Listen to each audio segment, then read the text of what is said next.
Hello, hello everyone. Good evening. Thank you for coming to the executive Q&A this year for the 2019-2020 academic school year. So before we start, I want to address that the U of A is on tribal land for the Tohono O'odham people, so we're on stolen land. So I just want to address that first. Next, so the way we're gonna have our three executives come up. We have about 2 panelists for each of them. They'll get questions asked at the beginning. We'll have like sort of a 3-minute intro for each of them. They can use all the time, or they can use as much or as little as they need to sort of address things that like aren't in their platforms that we then already know. And then we'll go through probably around, each of them get asked like around 4 or 5 questions, just depending on the number of questions we have. And then after, when it gets to me, I'll leave questions for the audience. So if an audience member wants to come up and ask a question, they can do that. And we'll just get it going. So we can have our 3 execs come up.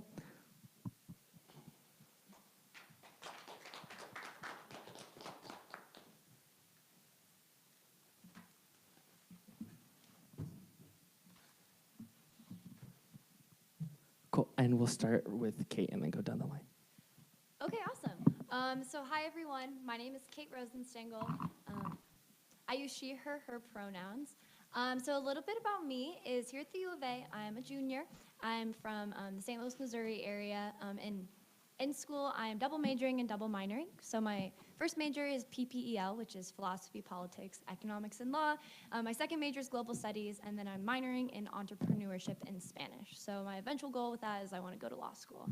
But in the meantime, here at the U of A, I've been so honored to get to come to this school and have all the opportunities that I have. I care about this university so much, and a lot of the reason why I've had such a positive experience at this university is because of ASUA. So ASUA was the first thing I got involved with in college as a member of the freshman class council. And that was sort of my first step into student government. And from there, I ran for and became a part of the ASUA Senate my sophomore year. And that was an incredible experience. But more than that, last year I was able to run and be elected as the administrative vice president. And so over the past year, I've served as the administrative vice president for ASUA. Programs and services, in my opinion, are the part of ASUA that reach the most. And so that's why I'm so passionate about it. And all of the people that are directors in ASUA that do work in those programs and services are so inspiring and do so many incredible things. So that's why I'm really passionate about the administrative branch. And this past year has been incredible, but I still feel like there's a lot that I need to do in ASUA and a lot of things that I want to accomplish. And so that's why I want to continue on in this role. I feel like I've finally kind of gotten the hang of it, and now I can continue on and hopefully grow so much if I were able to get another year as administrative vice president. So thank you all so much for being here today. I'm really looking forward to hearing all of your questions and talking a little bit more about my platforms. Just briefly, some of the things that I want to look into is expanding things that I started working on last year. So one example of that is last year I ran on a platform to try to have more people know what our programs and services are by having a program and services fair. And so that did happen this year, but we didn't get as big of a turnout as I would have liked. So I want to work really closely with the executive vice president this upcoming year to sort of integrate that into our club fair if possible, to get as many students as possible to know what our programs and services are and that they're affiliated with ASUA. I also want to work on I Will Week, which as we all know is happening right now. And because it's not finished yet, we still have a lot of thinking to do about how I Will Week went and where we want it to go in the future. But I do think that there need to be a lot of conversations had about sort of where I Will fits into ASUA and how we can make it as important a program as possible. So thank you all so much. Looking forward to more questions. All right. Hello, everyone. My name is Sidney Hess. I am also a PPEL major. So that, again, stands for Philosophy, Politics, Economics, and Law. And then I have a minor in Environmental Studies. And I hope to work in city government one day, potentially as a city manager or even running for mayor, potentially. I've held a few previous positions within ASUA. I was president of freshman class council. I served as a student body senator my sophomore year, and now I am AVP chief of staff, so I currently serve as Kate's right-hand man. And again, I am constantly inspired by the programs and services and the people that are put into those positions, they take on such huge roles and don't get paid very much, and they're creating change on this campus. And that's why I want to serve in a new capacity as student body president. The university continuously gives back to me, and I want to give back to it. As a first-generation Pell Grant eligible student, I never thought that I would have the opportunity to stand in front of you here today and say that I'm running to be student body president, but I am. And I think that that's something that I feel like I have a unique perspective on college life and the university. And I'm excited to share that with you and also gain more knowledge moving forward. I have three main platforms that I will briefly discuss. Number one, first and foremost, I want to serve as an advocate for students. So the student voice should be first and foremost, and it should be valued and heard. And right now, I don't necessarily know if the student voice is always at the forefront of administrators or decision-making parties' minds.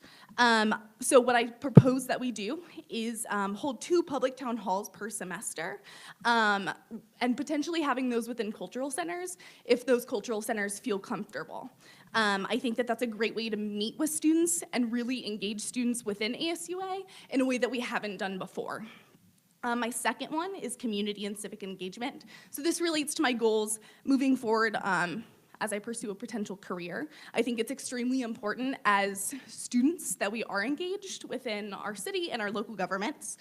So what I want to do is introduce a introduce a civic engagement community relations director that kind of separates the director of policy position currently. I think that this will provide us with the opportunity to focus more on advocates, which is something that we haven't done previously. It's kind of fallen off of our radar.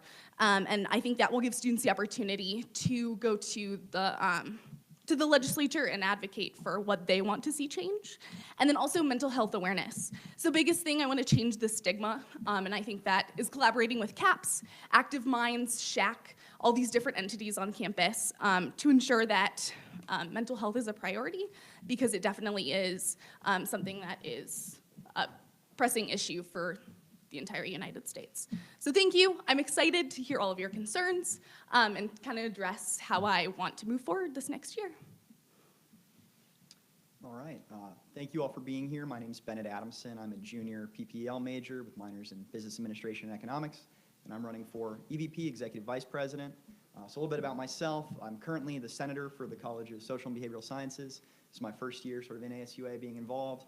I've had a number of roles sort of as a senator. So I serve on the undergraduate council. I was a part of the Student Services Fee Advisory Board. I serve as chair for the Appropriations Board. And so I really feel like each of those roles and my time sort of in the Senate right now has given me a unique lens to sort of view the role of EVP, and I think that's the next logical step for me to take, given sort of my experience. The way I see it, and the way it's defined, the 2 big things the EVP does is oversee clubs and organizations through the Club Resource Center, and then oversee the Senate. And so I think my role in appropriations has sort of helped me get a feel for that organization, CRC, and then obviously being a senator, I know how the Senate is sort of supposed to run. And so a little bit about my platforms, my ideas. I'll focus first on clubs and organizations. I'd really like to see outreach continue to grow. So I think Matt, the current EVP, has done a nice job of sort of reaching out to clubs, making sure that they're registering, making sure that we have a newsletter going out to clubs. I'd like to continue that work. I think it's really important that with the 600 plus clubs we have on campus that we are reaching out and making those connections to students in that way. I want to streamline the process for registering clubs. I want to make it easy for clubs to get the funding they need for things like travel and t-shirts.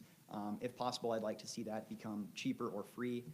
I don't think it's great that we have clubs paying to register when really students should just be able to form clubs and do that with as few barriers as possible. On the Senate side of things, I feel like sometimes senators sort of feel lost for what they should be doing or how they should be affecting change in their colleges or campus-wide. And so I really want to see the EVP take a more tangible role in guiding the Senate and providing sort of opportunities for the Senate to interact with campus leadership, with the administration, making sure that they're sort of a visible body and that they're doing the things that they're supposed to be doing. So I think town halls is a great example of that. I think having the Senate go before the Provost Council or the Dean's Council, making sure that they're really interacting with the people who can get things done on this campus is important. And then I also finally, and I know I'm running low on time here, I want to see the Senate sort of do a project every year. So Senate classes of the past have come up with things like Safe Ride or the farmers market that we have out on the mall. That shouldn't be sort of a one-off thing. That should be a consistent effort made on part of the Senate. And so I want to start a process where, as soon as the election is over and as soon as the Senate is kind of all coalesced, that we can begin sort of a brainstorming process, and hopefully a year from now, as we're sort of winding down, the Senate can look and say, wow, we accomplished so much, and that's awesome. So I look forward to taking your questions and hearing more. I hope this is a lively dialogue, and thanks very much. Thank you. So before we start, we'll have our panel sort of introduce themselves and their role on campus.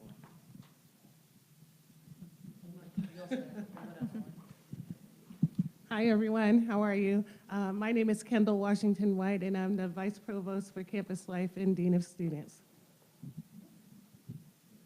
Hello, everybody. My name is Natalie Masters, and I am the current Student Body President. Hi, all. My name is Jillian Gallo, and I am the current Executive Chief of Staff and work with the Club Resource Center. Hello, my name is Matthew Rain, and I'm the current Executive Vice President. Hi, everyone. My name is Bree Alford, and I was last year's AVP Chief of Staff.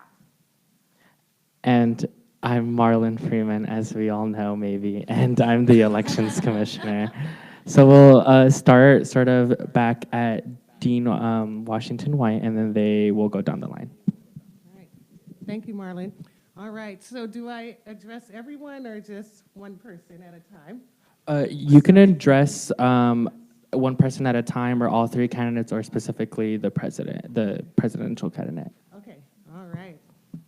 So Sidney. Hello. Hello. And actually, I would love to hear from all three. But one of the things that ASUA has a reputation of having is that you grow up in ASUA, that many students who become officers like that you already are in, you begin your work as freshmen, and you grow up into it, and most people wind up becoming the president as a result of the 4 years. And so I'm wondering what tangible ways or initiatives can you implement to get more students, even if they didn't start in ASUA at the beginning, but how do we continue to get more interest and participation from students who may not have started their freshman year in ASUA? Yeah, so I kind of want to take a twofold approach to this. So number one, I think we need to increase diversity within ASUA. I think that's a problem. I think it is, we do grow up. I am a prime example of that, being in freshman class council. And I think that relates to maybe reaching out to different aspects of campus, so whether that be cultural centers or other programs within the university, and really building relationships with them so that they know that ASUA is a place for them to also grow, no matter if you're a junior, no matter if you're a sophomore. And then I guess another approach to this is the idea, we've gotten rid of freshman class council now. They are no longer a part of ASUA. However, we do have this intern program. And I think that this is a really, really great opportunity for students to get involved within ASUA. You don't have to be a freshman to be involved. And I think that that's reaching out as well. I think that the intern program has the potential to really grow to really bring in students who we necessarily wouldn't have introduced to ASUA prior. Okay, perfect. So yeah, I also wanted to talk a little bit more about our intern program, which just started like halfway through this year. So a lot of people don't even know that it exists yet. But it's awesome because with freshman class council, there was a finite amount of people that could get involved. They didn't really have tangible projects that they could work on. And I think that's where a lot of things fell flat, where it felt more like you were shadowing people, but you weren't doing the actual work yourself. As opposed to our intern program, you can come in with an idea for a project, or if you're interested in a specific area, you can check that out, and then you can move to a different area to kind of find where your niche is. So not only does that help getting students that aren't freshmen involved, because that definitely is a problem that the intern program can help with, because you can get involved at any time, but also I think it brings sort of a different type of student in. More students can get involved as opposed to just with freshman class council. It was You apply at the very beginning of the year, you're in it, and you don't really do a ton of things involved to actual student government. So yeah, the intern program, I think, is the biggest step we're taking towards getting different people involved in ASUA. I really appreciate the question because it's something that I myself noticed. I was not in freshman class council and decided to run for Senate in my sophomore year and felt like I was at a disadvantage because I hadn't started an ASUA as a freshman. I think that mindset is changing. I think the other two candidates are correct that, sort of the removal of FCC kind of gets rid of that barrier, that sort of idea that, well, if you didn't get started your freshman year, too bad. I want to answer the question sort of specifically for the lens of Senate and maybe through clubs. I think current senators can do a lot to ensure that over time that mindset changes, right? So we had some success this year with the Senate. College of Agricultural Life Science senator, College of Education senator were prime examples of students who sort of went into their colleges and held sort of coffee chats or started a dean's council or did different things to sort of engage more of the students within their college. I think if that trend continues, then you'll have more people running for Senate, and you'll feel like it's okay that I didn't maybe get involved in ASUA before because I can now. And so I think it really comes down to outreach. I think the interns will definitely provide a pipeline going forward, but I think it really comes down to engaging with students however you can and making sure that there's visibility and that it's clear that this is open for everyone, not just freshmen. And I forgot to mention, you'll have a minute to answer the questions just so we can get through a lot of, y'all were fine at the minute, so don't think that you went over, but just want to make it clear that it's a minute so we can get through a lot of questions. Oh, it's my turn, sorry. So my question is for all three of you, and you all could take a stab at it. So one of the interesting opportunities with being an executive with ASUA is you're often in a lot of meetings that other students are not, and typically you are, even on some of the committees that you will sit on, different things like that, you will be one of the only students in those roles. And so my question for you all is, what will be your mindset going into that, and how will you tackle kind of overcoming the voice of a whole room of administrators being the only student there?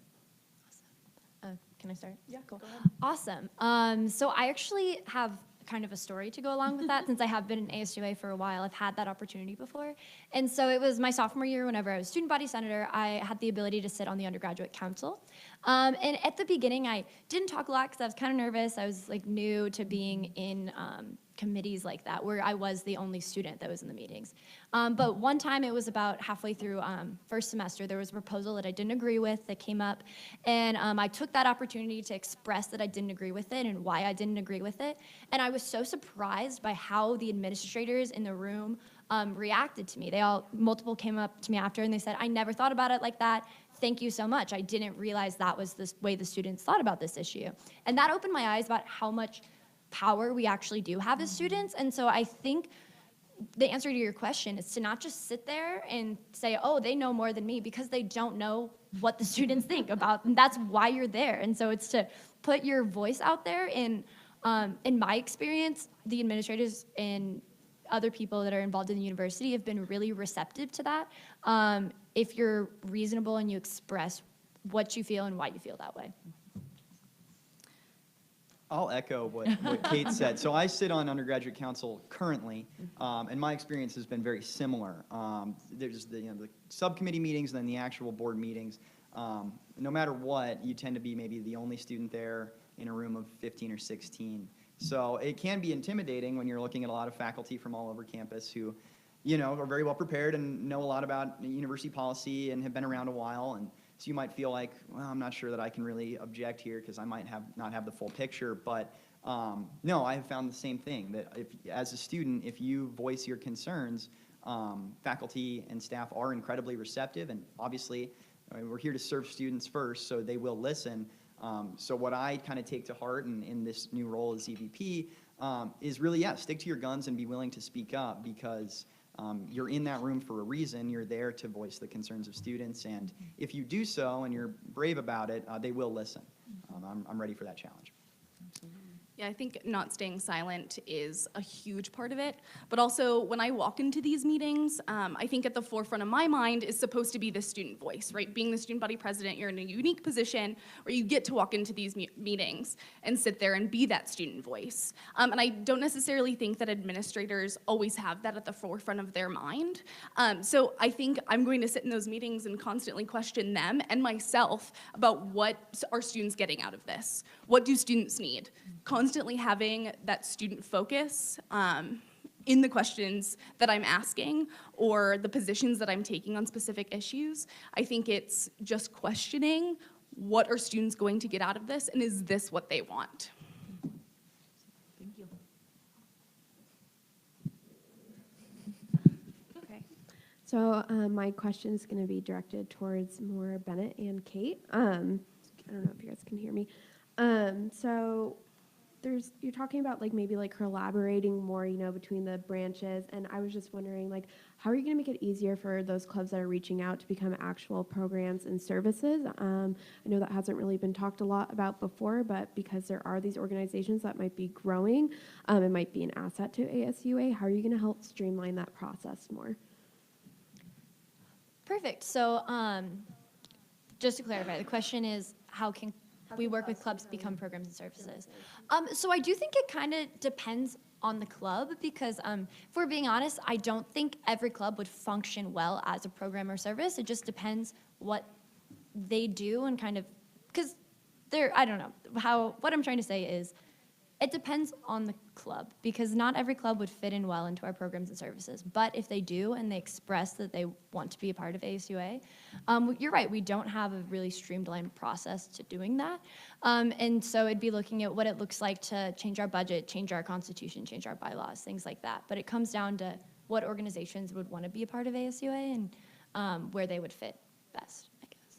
Yeah, I think that makes sense on the EVP side of things. I guess the first step would be sort of having that clear chain of communication with the club in the first place to understand that that was something that they were interested in.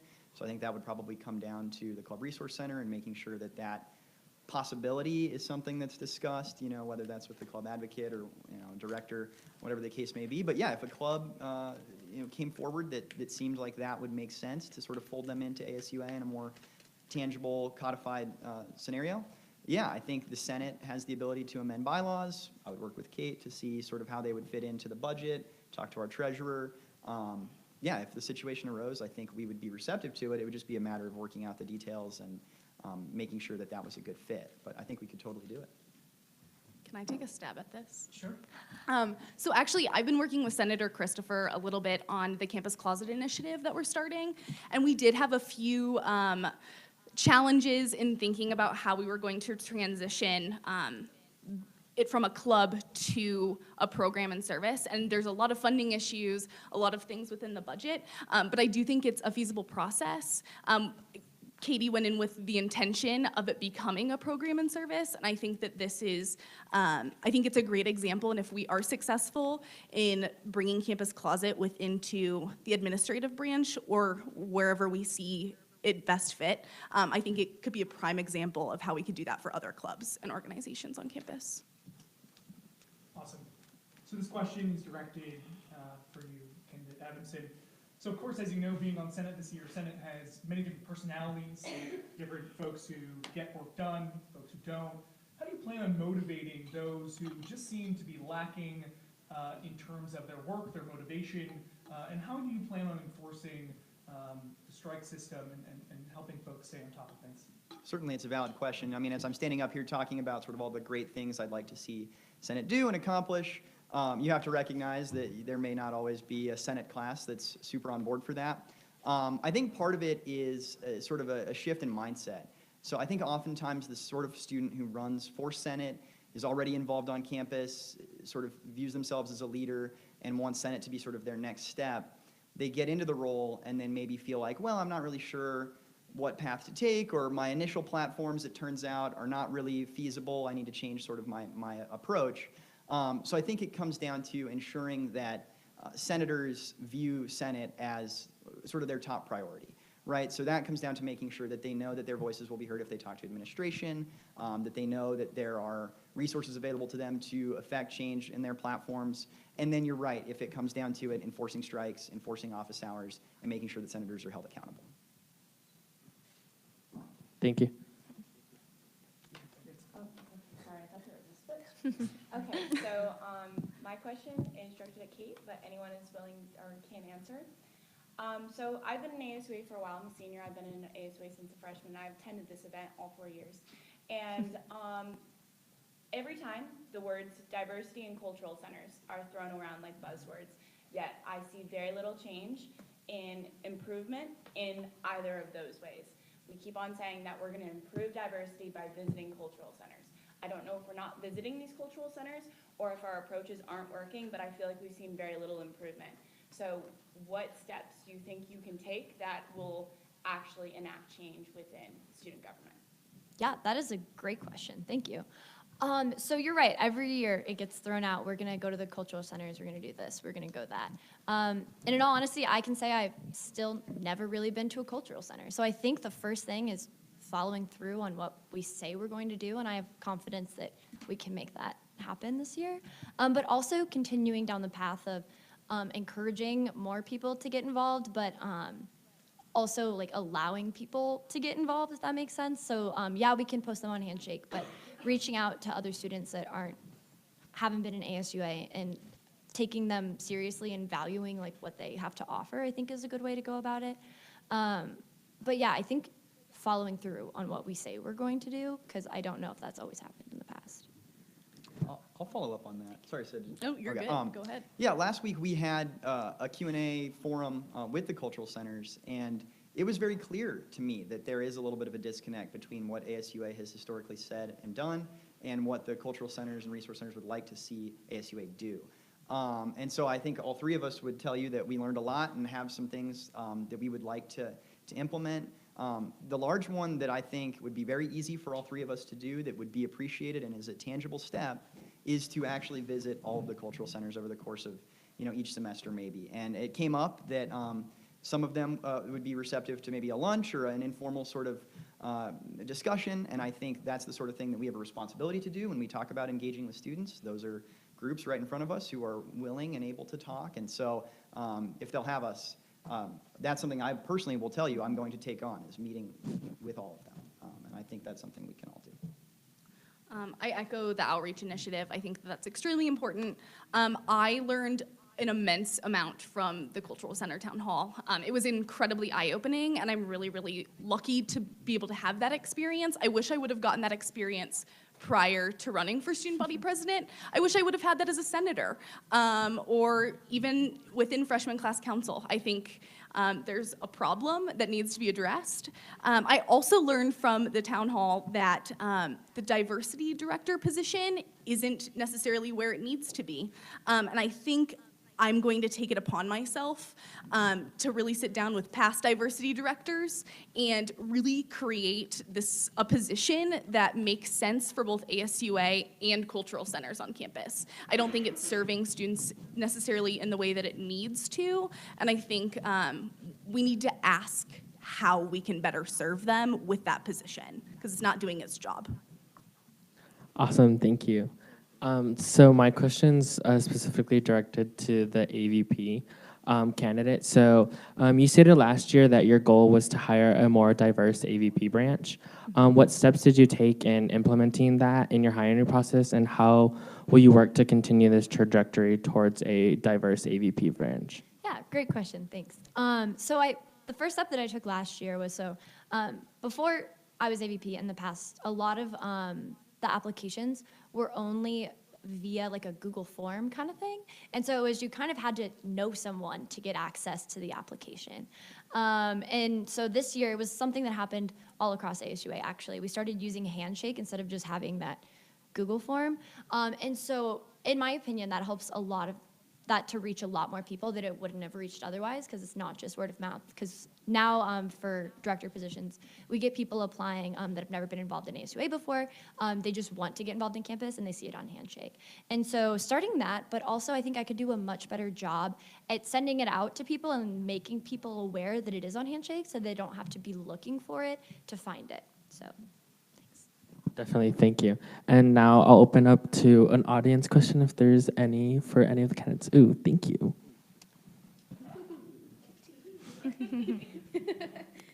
All right. So Matt kind of stole mine, but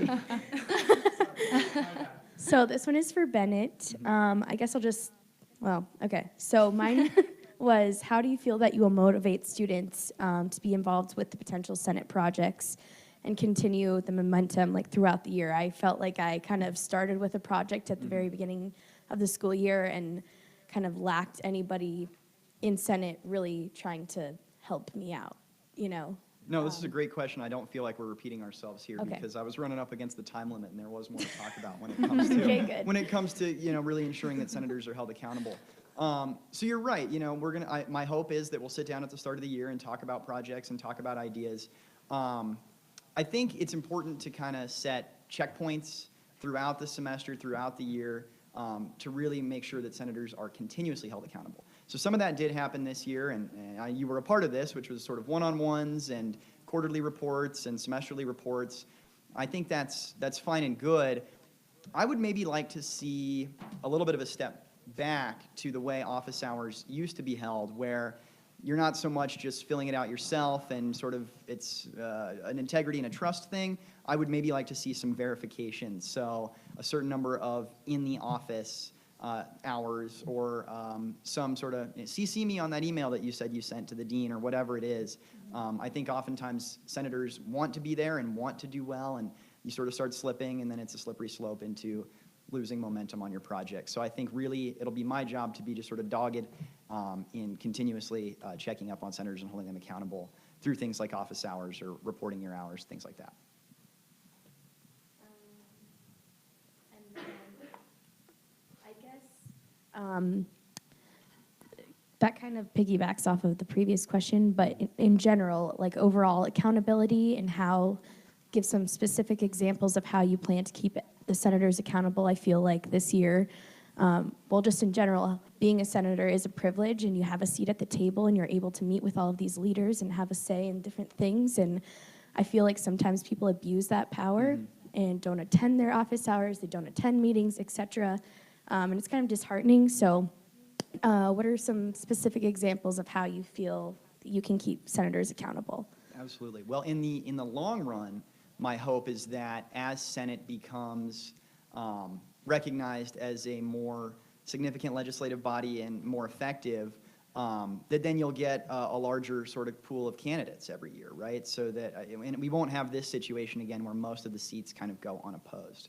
I think if you earn something, you tend to take it a little bit more seriously than if you were unopposed and you kind of just ended up in the role. Now, admittedly, this is an off year, but going forward, no, I think seeing sort of more competition will help.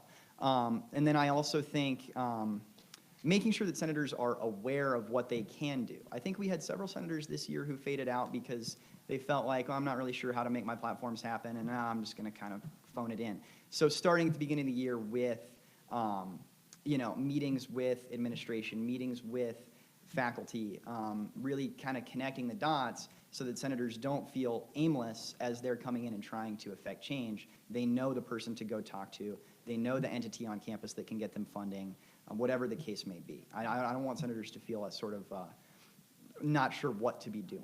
I think that will help a lot. All right, thank you. And then I just have one more, sorry. Something that I recently realized is that there's kind of a disconnect. This is for everybody. There's kind of a disconnect within the ASUA office. There's some offices, I don't even know people, and that space is not actually that large. What are some potential ways that you guys feel that you can connect Senate or Programs and Services or whoever with the whole office? Maybe like a tour of the office, just like different examples of kind of connecting everybody together so there isn't this divide.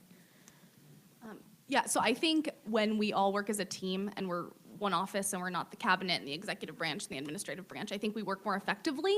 I think a big one there is cross-collaboration. So whether that's having the diversity director work with SHAC potentially on a mental health initiative or something along those lines, I truly think that will bridge that gap if people are working together and understanding the different aspects. I know that programs and services go to Senate and kind of present their program and service to the Senate to have them gain a better understanding of what they're doing.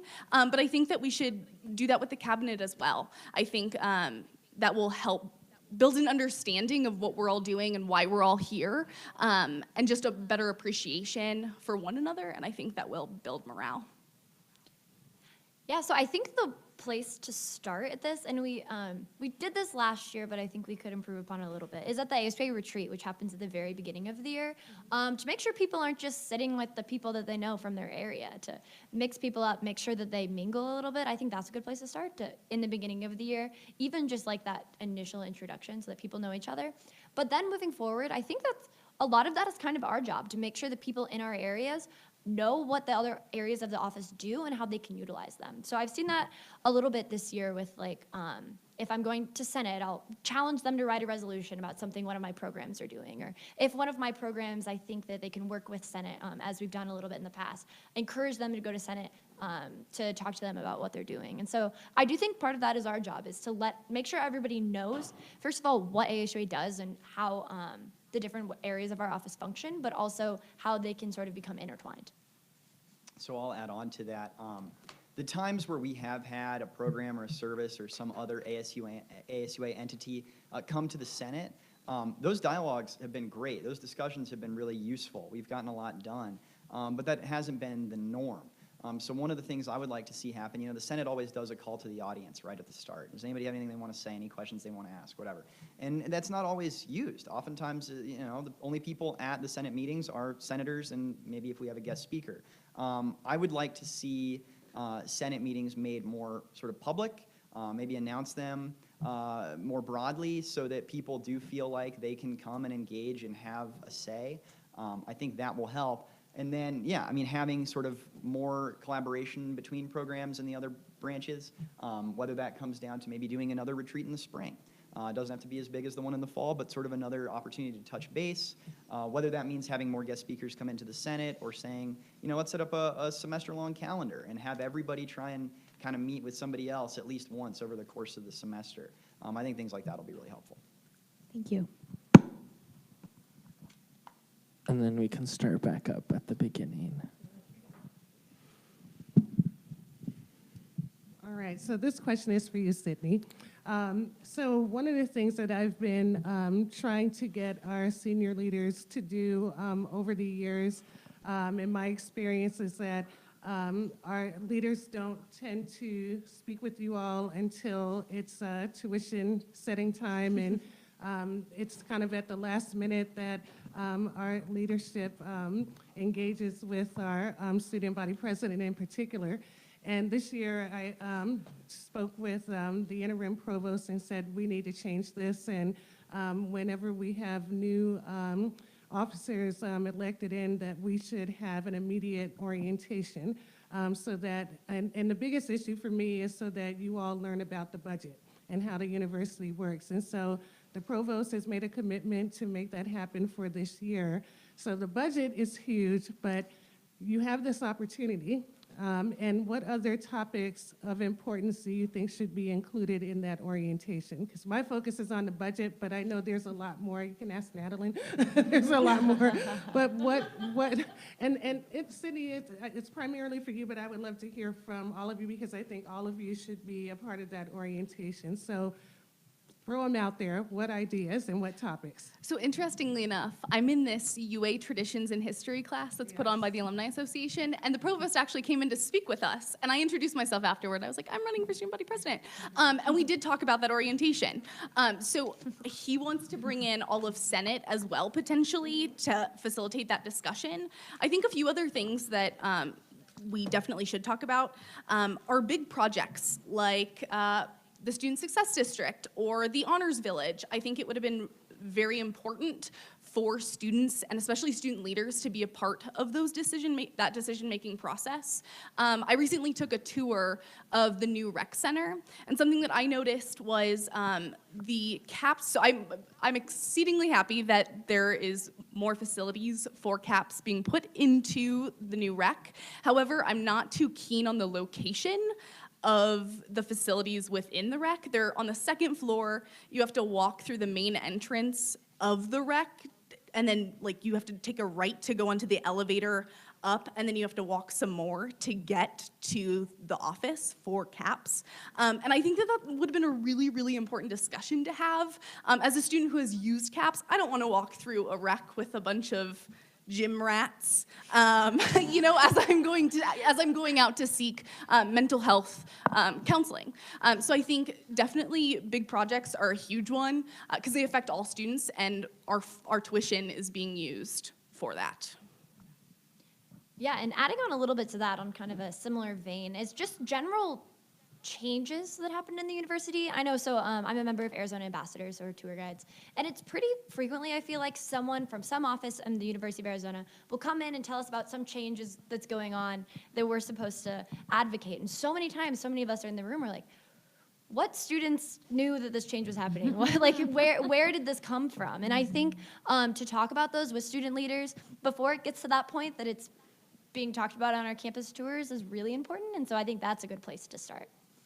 Yeah, I agree. I think a lot of times being an ambassador, you do hear that things have, changes have been made, but you don't really know where that started. Yeah, I think the provost, I think it's great that we'll have that sort of orientation. Like I said, I'd like to have the Senate meet with him and deans and other leaders on campus. I think the budget is really important. I sit on the Student Services Fee Advisory Board, like I said, and this year was a great example of where we had $2.5 million come forward in requests, and we only had about $1.3 million to give because the rest of that money had been earmarked for the Student Success District. Now, I'm not sure students would agree that the money was better used that way than some of these other proposals that came to SSFAB. So that's a great example where I think student leadership, student input would have been important. Furthermore, I think at this orientation and with the Senate and with us, now would be a really good time to delve into the strategic plan. I know we just sort of got through the ideation process and we have these pillars formed and all these things, but let's really get students clued in on that too, because going forward, that's going to be really important. Absolutely. All right, so my next question is for the AVP. Hi, Kate. And so one of the things that you've talked about is the I Will campaign. Very excited going through it right now. And so I wanted to get some kind of tangible ideas from you of what, I know you mentioned it, if it becomes part of programs and services, what's your vision for I Will and how can we see that grow and kind of expanding that conversation about sexual assault on campus? Great, thank you. So some of the big things that first and foremost I think we need to fix about I Will is that I Will doesn't have its own budget, which is really problematic. We have to pull from places all over the office, and it's really unstable about what that budget is going to look like every year. It also doesn't have someone whose sole job is dedicated to I Will. So this year, for example, we had a board of 4 people. It was myself who had obviously the administrative vice president duties, Madeline, who has so many duties, our diversity director, and a senator. So we all had other things going on. Where I think if it functioned more like a family weekend type of deal, where it's you're working all year towards a specific event, and it's a person whose sole job is to work on I Will. However, also I think if we had someone who was focused on I Will, we could work towards what I think all of our eventual vision is for I Will, to have a conversation that happens all year round about what sexual assault and rape culture looks like on our campus. And so I think it does kind of do it a disservice that it's always been people that have other jobs that take precedent over I Will Week. And I think if it had its own budget and its own dedicated person to work on it, that it could thrive more than it does. Thank you. Thanks. Oh, sorry. Okay, so my question's directed for the EVP. You mentioned that you want to potentially get rid of the club fee. how can you actually tangibly do that when you have issues such as like Collegiate Link being $30K a year, and we have that contract with them. For those who don't know, Collegiate Link is the website clubs use. It's called Involve UA, as well as the fact that our funding budget gets cut significantly every single year since at least I've been a freshman, so it's been 4 years. And, you know, where is this money actually going to come from, and why isn't, I don't know, like, are we not advocating for more money even though we're spending for it? I don't see how that's tangible right now unless we have a plan. No, I think it's a great question. I know that EVP Rain has had some discussions about, you know, sort of changing up the budget for next year. I look forward to having the opportunity to look at it myself and see, you know, where money can come from. But I think really your question gets at a larger issue, which is a lot of the funding structure for ASUA is a little bit confusing. I think stipends are too low, and we often have situations where students want to be involved with ASUA but can't because it's too expensive to, you know, not be able to have an on-campus job, right? You know, ASUA sort of has to become a sacrifice to be involved, and not many people are able to do that. I think there are questions about, you're right, yeah, approps every year the money has decreased. So there are lots of issues with why ASUA is paying for certain things and not others, and that needs to be an evolving discussion. I wish I had a more tangible answer for you other than to say, I think we all need to sort of tear into the budget and see how we can shift some things around, because there are lots of issues that need to be addressed as far as that's concerned. Cool. All right, this question is for all three of you. So if you could all kind of, so there are questions about accessibility on campus related to the various different buildings that we have. I know this is a conversation that we've had a lot this year. Do you see this as an issue on campus with particular buildings, and how do you think that you three as executives would advocate for more accessible buildings on campus? So I am aware, I don't know what building it is, I can't remember, but we did have the Disability Resource Center come in and talk to us at a director's council through the administrative branch. There's one building on campus where if you have to use a wheelchair, the disability access entrance, you have to like go through like a smoking area, and it's completely ridiculous. Like, that's completely unacceptable that a student who isn't able to make it through the front door has to walk through a smoking entrance. I think that Olivia Johnson, she's a current senator, the past 2 years, she's created resolutions and things like that within ASUA to improve kind of relations with facilities management and the Disability Resource Center to ensure that ASUA is taking a stance on it. But I think we need to continue that conversation further and really talk to facilities management about how we can reposition these buildings. Although obviously a lot of them are historic, so there's not a lot of things that we can do. But it's the little things like ensuring a student doesn't have to walk through a smoking area that I think will make all the difference in ensuring the best student experience for all students on campus. Yeah, so like Sydney kind of said, there's not a ton of things we can do about the buildings that are already in place. We can try, but they already exist. But the university is putting up new buildings all the time. And so I think it's to be a part of those conversations. Like, for example, we were just with this new student success district, they came to the Senate meeting, and they asked if they had questions, and I raised my hand, and I said, how would a student in a wheelchair access this building? And they showed us, and they did have a plan, but it's to always keep that at the front of people's minds. But not only just with our buildings, but with my position in particular is, like Sydney mentioned, I had the DRC come to one of our directors' council, and I told my directors, whenever you're planning events, I want you to coordinate with the DRC to make sure that it's accessible to students. And it's to always make sure, because a lot of times, people forget to make sure that it is accessible, and to just let them know the resources, because the DRC has so many resources to help make your programming accessible. And so to use those resources and put our directors in contact with people that can make their programs accessible. Yeah, I mean, I think there is an evolving discussion happening on this campus about universal design and making sure that buildings are accessible for people who are differently abled, and I think that's important. I think we can go even further. So one of the things you might notice if you ever do a funding request for clubs, there was a Senate resolution passed where now if you are getting funding for an event, you have to have a statement in your funding request asking or answering how it will be accessible. And it's things like making sure that, you know, your marketing addresses those concerns and making sure that, you know, the building is set up or the tables and chairs are set up with that in mind. And so I think more can be done to make sure that not only we're thinking about accessibility, but that institutions are put in place so that all students on campus are sort of prompted to have it in their mind as well. So another Senate resolution could be passed. That could happen many times, depending on where needs arise. I think talking to the DRC is really important, and just making sure that not only we're keeping it on our minds, but we're doing things to make sure that those under us or reporting to us or in other branches in ASUA are also thinking about it. All right, so my question's for Kate. So you serve as a resource to the directors of 12 programs and services. These programs and services have various events throughout the year, and as I was the chief of staff last year, I did realize that a lot of times these directors have problems getting proper attendance at their events and getting these events known throughout campus. My first question is, did you attend these events last year, any of them, and which was your favorite and why? And also, what is your plan for helping them improve awareness and attendance at their events? Awesome, this is a great question. So yes, programs and services put on so many events. And so I guess I'm gonna address your part 2 before I get to part 1. So my favorite event I went to this year was FORCE, which is our program, Feminists Organize to Resist, Create, and Empower. Puts on this event every year called Slut Walk.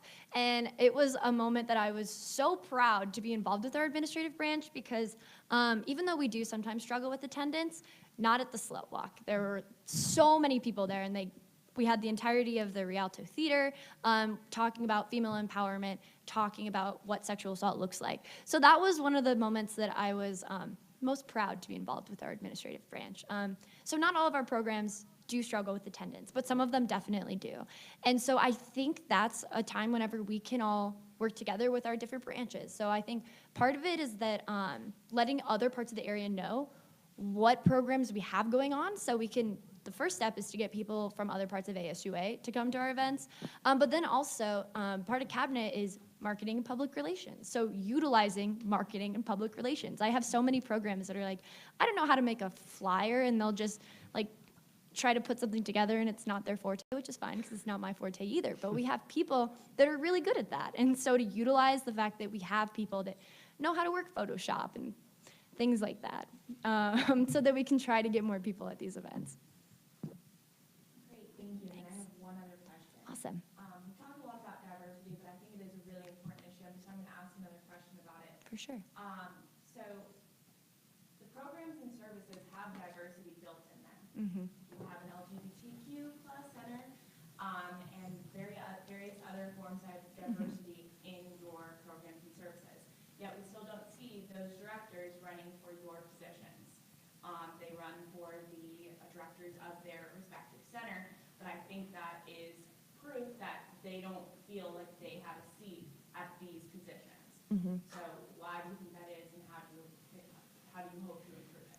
Great question. So I could hypothesize a couple of reasons why that is, but I think one thing, and this is something we talked about a lot, that is one of my big priorities for next year, is that these positions require a lot of work and you don't get paid a lot. And so that's something I've talked to a lot of my directors that come from organizations that are through cultural centers, and they're working maybe 2 or 3 other jobs at the same time. And yeah, being a director is a big time commitment, but being an elected position is even more of a time commitment. And so that's a lot to ask of someone. And so I think raising stipends would help get people from other parts of the office involved. And the second part of that is sometimes I think they feel like they're disengaged from the rest of ASUA. And so that's something I've tried to work on this year, is that since they aren't always in our physical office, they have their centers that are above us, is to try to go to their events. Like I said, Slut Walk, Pride puts on events every week as well, to try to go to them, to meet people in the office and encourage them to come down to the ASUA office. And I think that's part of what makes it accessible, and hopefully sort of carrying that philosophy forward will help people run for more positions. Thank you. Thank you. So does the audience have a question? Okay, awesome. So I'll ask a question. It's sort of fresh, that an event that just occurred at the university like literally 2 days ago. and I think it definitely should be addressed. So we have students, so our DACA students and our ISRC felt incredibly sort of uncomfortable and angry and saddened at the fact that Border Patrol was attending the career fair, because they now felt that they were unsafe in that space. They felt that they could not enter the space to essentially find their future career. So there's like that anecdote. To continue is that I personally know students who then in the subsequent day were a part of this, like essentially were a part of the protest to protest the Career Services Center and protest the career services, like the career event in general, because of this action. The fact that their administration or their leaders were not were blind to this fact, and I invited them to this event, and they expressed to me that they felt that the event was essentially a waste of time to attend. They felt that like their voices have been falling on deaf ears. They felt that their voices are better out in the community and advocating outside of the university than advocating to our student leaders. So my then question leads into, how do you feel about the events that occurred? What do you think as a student leader that you can do in your position? And then what do you think that your plan is sort of moving forward with this? So I think it's incredibly disheartening that students don't feel safe or comfortable within their own university. They should be able to go and seek out a career and not feel like they're jeopardizing their status here in this country. I think the first step here is ASUA has taken a stance. About an hour ago, our current executives released a statement regarding the issue, taking a stance against Border Patrol agents within our career services, things like that. But I think the second issue here is that students aren't being heard. This issue is not something new. It's been in the list of demands from the marginalized students at the University of Arizona, and it's obvious that their voice isn't being heard. This document has been around for a while, and the fact that Border Patrol agents are still invited to these events, I understand that their intentions were to recruit students, but you shouldn't make students feel uncomfortable in recruiting, and that's just incredibly disheartening. So I think as student body president moving forward I want to ensure that that list of demands and those concerns from those students who have faced an issue similar to this or this issue, I want to ensure that their voices are being heard. So when the career services fair was being planned, obviously they weren't thinking about this and student input wasn't heard. And I think it's incredibly important that that voice is heard. So sitting down and asking the question, what students are going to benefit from them being here and what students are going to be harmed from them being here. And if the benefits outweigh the costs, then they really should not be invited. I think it's really just putting in the forefront that document, the list of demands, and just ensuring that everyone feels safe on this campus. Yeah, I mean, I think Sidney really hit the nail on the head, and I think ASUA did take a good first step in issuing that statement. I do find it disheartening that those students felt like it was a better use of their time to sort of be out in the community than here talking to their student leadership, and that's clearly on ASUA, that they don't feel like their voices are heard. A student should have been at the table when Career Services was planning that event, who could have voiced those concerns. And so I think obviously something needs to be done in that area of campus to talk to that unit and say, maybe it was an honest mistake and they didn't think about it, but that's a problem in and of itself, that wasn't on their minds. And so making sure that students are engaged and asked questions about all sorts of different things that are on campus, career fairs being one example. I think largely one of our roles should be sort of community organizing in some sense. I think when students do organize and have their voices heard and do things like what they did this week, ASUA should be a part of that. And I think going forward, we will be. Perfect. So yeah, first of all, thank you for this question because it's very relevant to the climate of our campus right now. But yeah, so we did release a statement. about an hour ago, but it took us a while to get it together, and I don't think we've put out nearly enough statements this year, and I'm sure EVP Rain and President Masters would agree with that. And so I think next year, anytime any issue happens on campus, it should be our first reaction to issue a statement, but not just issue a statement, but back it up when we are in meetings with administration, with people that are in these roles to make decisions that impact students like this, to bring it up and to remind them, like, yes, we issued the student, but let's continue to talk about this and continue the conversation. But also, I think ASUA needs a much better relationship with the ISRC. I know we've talked to them in the past. We've had members from the ISRC come to Senate, but that's not enough. When it comes to, like Sydney talked about earlier, having town halls and cultural centers, we should be having conversations with the ISRC about what the salient issues are for our immigrant student populations on a weekly basis, because it's such a ever-changing and dynamic issue. We need to improve those relationships, and so I think that would be another first good start. Thank you so much. Now we can go back to the start of the table. Or anyone. Yeah, okay, yeah. So this is a question for all three of you, and Sid, I know you mentioned it, but it's really regarding the list of demands. So you all are going to be the first wave of students who were not here when it was released, because it was released my freshman year. So really, first it's gonna be a statement, then it's gonna be a question. I think it's really crucial for ASUA to keep that document going, and also take it on ourselves to educate what the history of that document was and what happened, to ensure that we don't keep repeating ourselves, because those first with what was going on with administration, those conversations. So really, I want to hear tangible steps that you three will take, how to, bring that to administration, because they've already seen it, right? This is not something new, right? It's been around. And so how do we continue that conversation and really urge administration and the university to take action? I think it's really looking at that document and seeing where ASUA has a place. Obviously, we can advocate for students and sit at the table and make sure that every one of those list of demands is heard. But I think it's looking at that and realizing that there are a lot of things like cultural competency training. I know I talked a lot about that at the town halls, but I think that that's something important that we could introduce at our ASUA orientation. I think it's finding those little things that ASUA can do internally, but then also taking that document and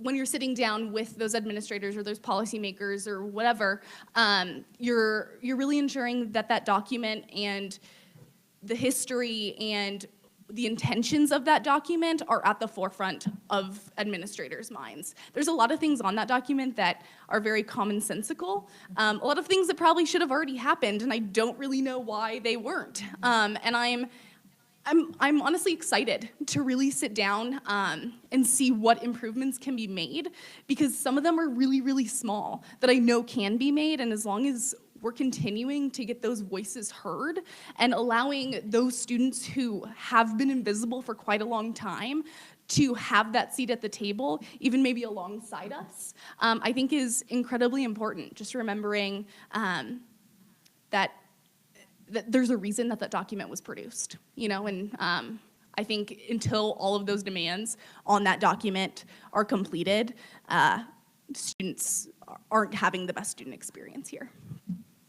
Yeah, and I know Sydney, Bennett, and I have all read the document before, but I think it should be kind of our job to know every bit and piece of what that document says. So I don't think whenever we're in a meeting and something gets brought up, we should have to run back, refer to it. We should know it inside and out really thoroughly, so that whenever issues that are brought up that are relevant to the document, we already have the information of what that should look like. But more than that, I mean, a lot of the document, we don't want to misinterpret anything that's been wrote. So I think it's our job to keep those conversation lines open with the people that are impacted by the different policies that would be put in place from the student list of demands, to make sure that we're not just out here doing things that don't reflect what the actual intention of the document was. Yeah, I'll just add a little bit to that. I think a lot has been said that's already addresses how I feel too, but yeah, that document came out, I was still in high school, right? So I had to take it upon myself to familiarize myself with it and make sure I really understood what was being asked or demanded. And so I think that is an effort that needs to be continuously made. So as ASUA leaders sort of move year to year, making sure that they continue to keep that document in the forefront of their mind.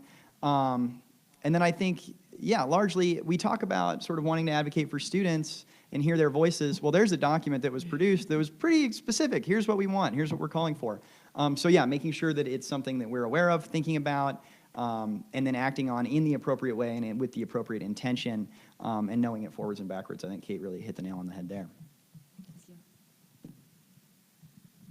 I guess going off of, the list of demands, just how are you going to be able to balance those demands? And I don't know why it wasn't brought up. Why aren't we revisiting these lists of demands and making sure they're updated? I mean, this came out like when we were freshmen, like 4 years ago. So now it's 2019. Like I think it might be important to revisit that. So that's something I would keep in mind. But with that list of demands, how are you going to balance the other needs of students? You talked about accessibility with the DRC.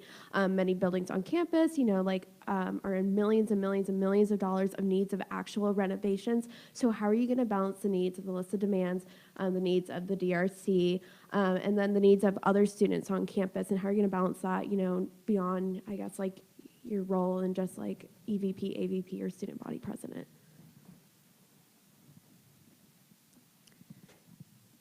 I think, I'll start.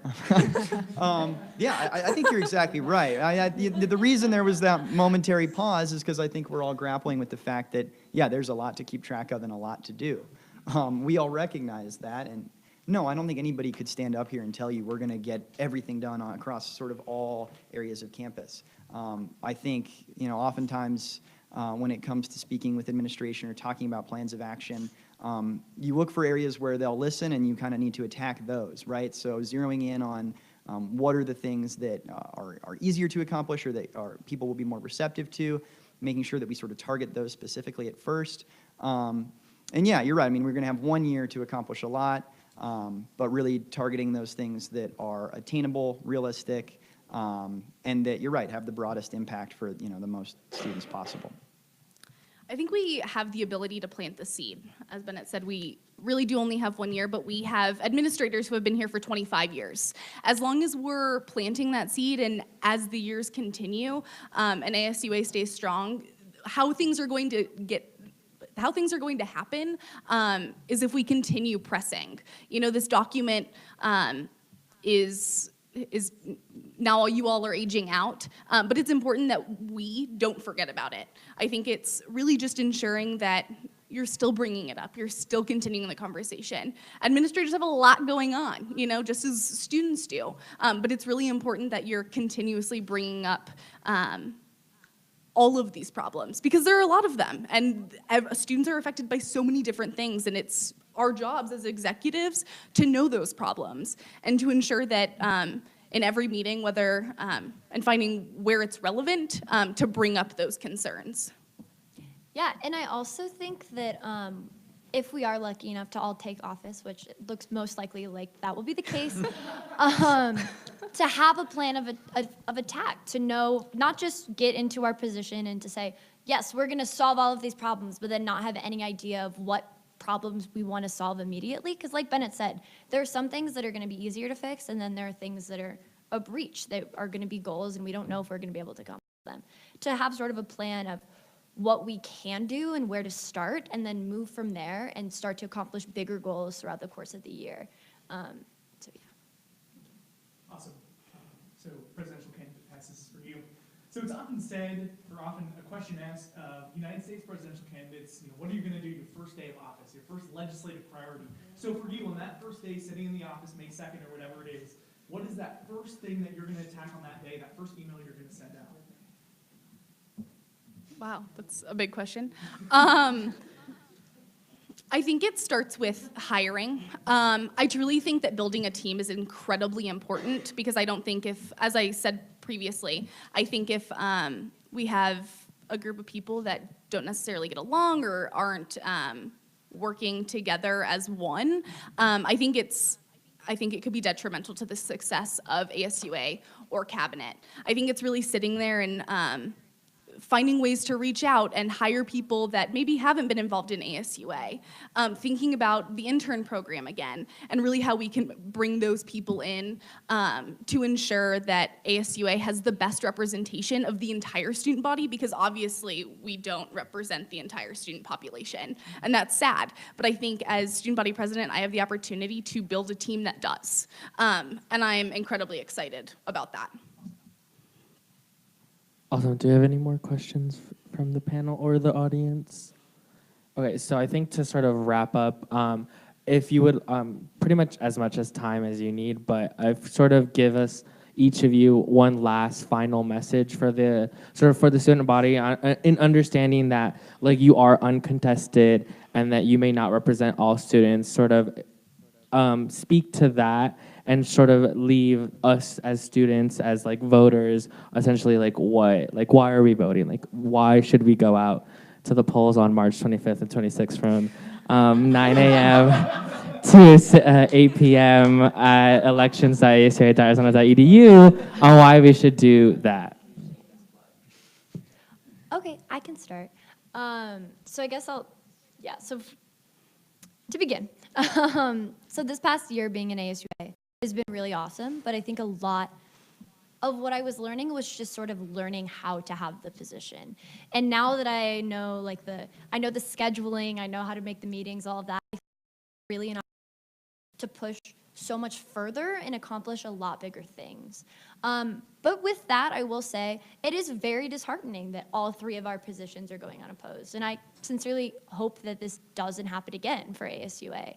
And I think we have to be critical and know that going into this year is that is a flaw that we have in ASUA, and to try to work towards getting more people to want to run for these positions, to encourage people and empower them to take this over.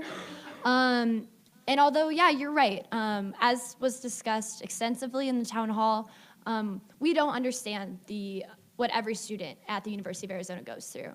But we know that, and I know myself, and I do believe that Sidney and Bennett are also committed to learning about how we can best represent the students, because we are here, and we are willing to work and do what we can to help our students. So I'm excited for this year to continue on, hopefully. But yeah, I just know that we're all ready to take on this challenge, and it's not a challenge that we take lightly. I want to just thank the audience and our panelists. I really enjoy these opportunities. This is just the start, right, of being able to sort of engage and ask questions and learn about how to better perform in our roles. And so the thing that I intend to sort of take into the first legislative day, Matt, or the first semester or whatever it is really listening, learning, growing in the role, making sure that the forefront of my mind is always, what are the needs of students? How can I best be addressing the concerns, the needs, the relevant, salient issues, whatever's going on campus that day. Maybe I'll put a sticky note right on the top of the laptop or something that says, keep students in mind, because that's really what it comes down to. I think one of the fortunate things is that we're all going to be able to transition really smoothly right into the roles. I've learned a lot from Matt this year in Senate, and so I think I look forward to kind of getting right into it and get rolling and maybe get some things done this semester before we even go away for the summer. But I think the reason students should vote, Marlon, is because it's still important to have your voice heard, to engage, to make sure that you understand it's your student government, and that we're really here as servants of the student body. Yeah, I think this campaign season obviously has been very unique in comparison to years past, but honestly I think it's given us a unique opportunity to really learn from students. The town hall was really, really eye-opening for me, and this has been as well, to just kind of sit there and realize the things that ASUA does need to change, and knowing that I am potentially going to take this position on next year. I'm constantly thinking about how us as executive candidates and the rest of ASUA are going to actually take those concerns and use them for the betterment of the university and ASUA as a whole. I have a lot to learn, and I am incredibly excited to learn it. As student body president, you have a unique opportunity to really to give students a platform, and that's exactly what I'm going to do.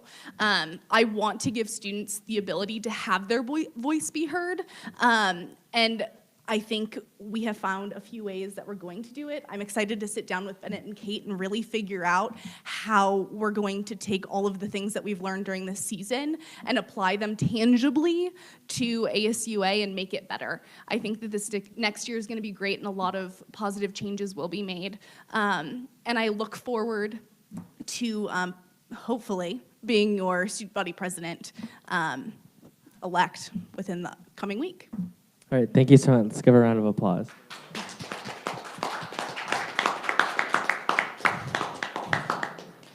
Also, let's thank our panelists. You know, we're spending our time here, our long day, so let's give another round of applause. And then to close it off, so our the elections are online, all online on elections.asua.arizona.edu. We will have sort of a polling station down across the scoop on the 25th and the 26th during 10 a.m. to 2 p.m. sort of just to let candidates know they can be out there and like us as letting the student body know that this is occurring and sort of just ensuring that we all take sort of what we spoke here and take it out of this room and spread it all over campus because we do have select members here and I think that's something that we need to address. And also make sure the women's basketball, go Cats, so let's go. All right, thank you everybody. Thank you. Roll out. Yes. Oh, yeah. Thank you, Marlon.